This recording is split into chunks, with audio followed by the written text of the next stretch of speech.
എല്ലാവർക്കും സുഖല്ലേ? Welcome to Sajana's kitchen. ഇന്നത്തെ നമ്മുടെ റെസിപ്പി എരിവും മധുരവും ചേർന്ന് ഒരു അടിപൊളി സ്വീറ്റ് ആൻഡ് സ്പൈസി ചിക്കൻ ഉന്നക്കായാണ്. മലബാർ സ്റ്റൈലുള്ള ഉന്നക്കായൻ്റെ റെസിപ്പി ഞാൻ ഓൾറെഡി അപ്ലോഡ് ചെയ്തിട്ടുണ്ട്. ലിങ്ക് താഴെ കമൻറ്റ് ബോക്സിൽ പിൻ ചെയ്യാം. കാണാത്തവരുണ്ടെങ്കിൽ ഒന്ന് കണ്ടു നോക്കണേ. ഉന്നക്കായൻ്റെ ഒരു സ്പൈസി വേഷനായിട്ടാണ് ഇന്ന് ഞാൻ കാണിക്കുന്നത്. ഒരു പ്രാവശ്യമെങ്കിലും ട്രൈ ചെയ്ത് നോക്കണേ, അടിപൊളി ടേസ്റ്റാണ്. അതുപോലെ ആദ്യമായിട്ടാണ് എൻ്റെ ചാനൽ കാണുന്നതെങ്കിൽ പ്ലീസ് ഒന്ന് സബ്സ്ക്രൈബ് ചെയ്ത് സപ്പോർട്ട് ചെയ്യണേ. ഇതിനു വേണ്ടി ഞാനിവിടെ 3 വലിയ നേന്ത്രപ്പഴം എടുത്തിട്ടുണ്ട്. അപ്പോൾ പഴം എടുക്കുമ്പോൾ ഒന്ന് പ്രത്യേകം ശ്രദ്ധിക്കുക. പഴുത്തിട്ടുള്ള പഴം ഇതിനു വേണ്ടി എടുക്കരുത്. നമ്മൾ ഉന്നക്കായ്ക്ക് എടുക്കാറില്ല, ഒരു മൂപ്പെത്താറാകുന്ന തരത്തിലുള്ള പഴമാണ് ഇതിനു വേണ്ടി എടുക്കേണ്ടത്.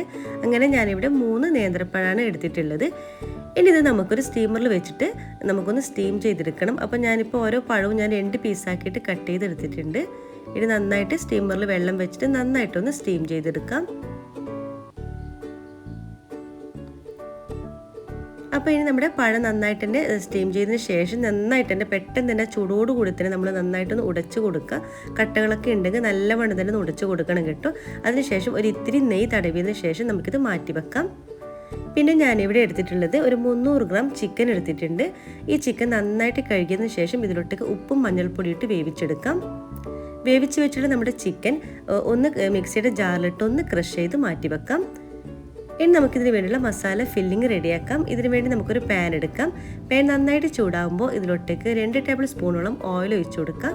പിന്നെ എരിവിനാവശ്യമായിട്ടുള്ള പച്ചമുളക്, ഞാനിപ്പോൾ 2 പച്ചമുളക് അരിഞ്ഞതും ഫ്രഷ് ആയിട്ടുള്ള കുറച്ച് കറിവേപ്പില, പിന്നെ ഒരു ടേബിൾ സ്പൂണോളം ഇഞ്ചി വെളുത്തുള്ളി ചെറുതായിട്ട് അരിഞ്ഞതും കൂടി ചേർത്ത് കൊടുക്കുന്നുണ്ട്. ഇതിന് നന്നായിട്ട് 1 മിനിറ്റോളം നന്നായിട്ടൊന്ന് വഴറ്റി കൊടുക്കാം.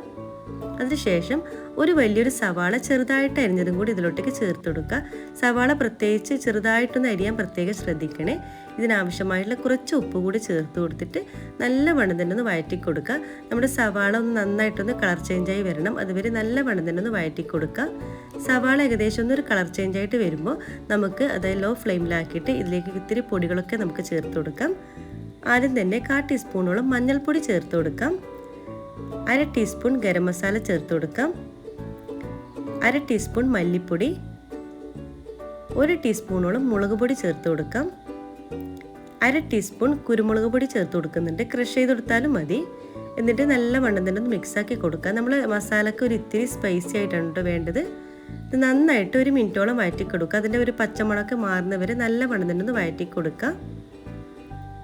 അപ്പോൾ ഏകദേശം നന്നായിട്ട് തന്നെ വഴറ്റി കൊടുത്തിട്ടുണ്ട്. ഇനി ഇതിലോട്ടേക്ക് നമ്മൾ ക്രഷ് ചെയ്തിട്ടുള്ള നമ്മുടെ ചിക്കൻ ഇതിലോട്ടേക്ക് ചേർത്ത് കൊടുക്കാം. അപ്പോൾ മുഴുവൻ ചിക്കനും ഞാനിവിടെ ചേർത്ത് കൊടുത്തിട്ടുണ്ട്. നല്ലവണ്ണം തന്നെ മിക്സാക്കി കൊടുക്കുക. നമ്മളെ മസാലയും ചിക്കനും എല്ലാം കൂടി നല്ലവണ്ണം തന്നെ യോജിച്ച് വരണം. അതുവരെ മിക്സാക്കി കൊടുക്കുക. ഫൈനലായിട്ട് ഒരു ഇത്തിരി ഫ്രഷ് ആയിട്ടുള്ള മല്ലിയില കയ്യിലുണ്ടെങ്കിൽ ഇട്ട് കൊടുക്കാം. ഇനി മല്ലിയിലേക്ക് പകരം നിങ്ങൾക്ക് കറിവേപ്പില ഉണ്ടെങ്കിൽ അതും ചേർത്ത് കൊടുക്കാം കേട്ടോ. മല്ലിയില കൂടി ചേർത്തതിന് ശേഷം നന്നായിട്ടൊന്ന് മിക്സാക്കി കൊടുക്കുക. അപ്പോൾ നമ്മുടെ മസാല ഫില്ലിംഗ് ഇവിടെ റെഡി ആയിട്ടുണ്ട്. നമുക്കിത് തണുക്കാൻ വേണ്ടി മാറ്റി വെക്കാം. അപ്പോൾ നമ്മുടെ കാര്യങ്ങളൊക്കെ ഇവിടെ റെഡി ആയിട്ടുണ്ട്. നമുക്കിതിങ്ങനെ സെറ്റ് ചെയ്ത് നോക്കാം. നമ്മുടെ മസാലയ്ക്ക് ഇവിടെ നന്നായിട്ട് തന്നെ തണുത്ത് വന്നിട്ടുണ്ട്. ഇനി നമ്മൾ ഉടച്ച് വെച്ചിട്ട് നമ്മുടെ പഴത്തിൽ നിന്നും ഇതുപോലെ ഒരു ബോളിൻ്റെ ഷേപ്പിൽ നമുക്ക് എടുക്കാം. കയ്യിലൊരൽപ്പം എണ്ണ തടവിയതിന് ശേഷം നന്നായിട്ടൊന്ന് പ്രസ് ചെയ്ത് കൊടുക്കുക. കൈ വെച്ചിട്ട് തന്നെ നന്നായിട്ടൊന്ന് പ്രസ് ചെയ്ത് കൊടുക്കുക. നന്നായിട്ട് പ്രസ് ചെയ്തതിന് ശേഷം ഇതിലോട്ടേക്ക് ഇതിൻ്റെ സെൻറ്റർ ഭാഗത്തായിട്ട് നമുക്കൊരു 2 ടീസ്പൂണോളം ഇതിന് നമ്മുടെ ചിക്കൻ മസാല ഫില്ലിംഗ് വെച്ച് കൊടുക്കാം. നിങ്ങൾക്ക് എത്രയാണോ വേണ്ടത് അതിനനുസരിച്ച് വെച്ച് കൊടുത്താലും മതി. ഞാനിപ്പോൾ 2 ടീസ്പൂണാണ് വെച്ചിട്ടുള്ളത്. അതിനുശേഷം നമ്മൾ നന്നായിട്ട് നമ്മൾ വീഡിയോയിൽ കാണുന്നത് പോലെ നന്നായിട്ടൊന്ന് കവർ ചെയ്തെടുക്കുക. നമ്മൾ സാധാരണ ഉന്നക്കായൊക്കെ ചെയ്യുന്ന രീതിയിൽ തന്നെയാണ് ചെയ്യേണ്ടത്. ഇതുപോലെ നമ്മൾ കൈ വെച്ചിട്ട് നന്നായിട്ടൊരു ഷേപ്പ് ചെയ്തെടുക്കണം. ഉന്നക്കായൻ്റെ അതേ ഷേപ്പാക്കി എടുക്കുക. കണ്ടില്ലേ, ഇതുപോലെ നമുക്കെല്ലാം തന്നെ ചെയ്തെടുക്കാം. അപ്പം മുഴുവൻ ചിക്കൻ ഉന്നക്കായും ഇവിടെ റെഡി ആയിട്ടുണ്ട്. ഇനി പണിയൊന്നുമില്ല, ഫ്രൈ ചെയ്യലാണ് പണി. അപ്പോൾ അതിന് വേണ്ടി നമുക്കൊരു ഓയിൽ വെക്കാം. ഓയിൽ നല്ലവണ്ണം തന്നെ ചൂടാകുമ്പോൾ നമ്മൾ തയ്യാറാക്കിയുള്ള ഓരോ ഉന്നക്കായും ഇതിലോട്ടേക്ക് ഇട്ട് കൊടുക്കാം.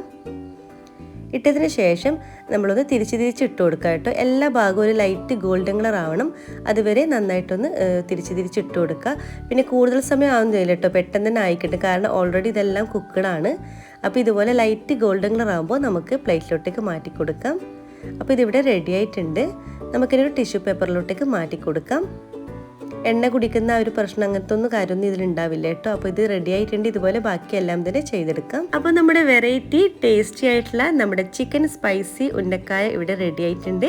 വളരെ ടേസ്റ്റാണ് കേട്ടോ ഇത്. നമുക്കിത് എത്ര കഴിച്ചാലും മതിയാവില്ല. എരിവും മധുരവും ഒക്കെ കൂടി കലർന്നിട്ടുള്ള ഒരു അടിപൊളി ടേസ്റ്റാണ്. ഞാനിതിൻ്റെ ഉൾഭാഗം നിങ്ങൾക്കൊന്ന് കാണിച്ചു തരാം. കണ്ടില്ലേ, നമുക്കിത് കാണുമ്പോൾ തന്നെ കഴിക്കാൻ തോന്നും. നല്ല ടേസ്റ്റാണ് കേട്ടോ.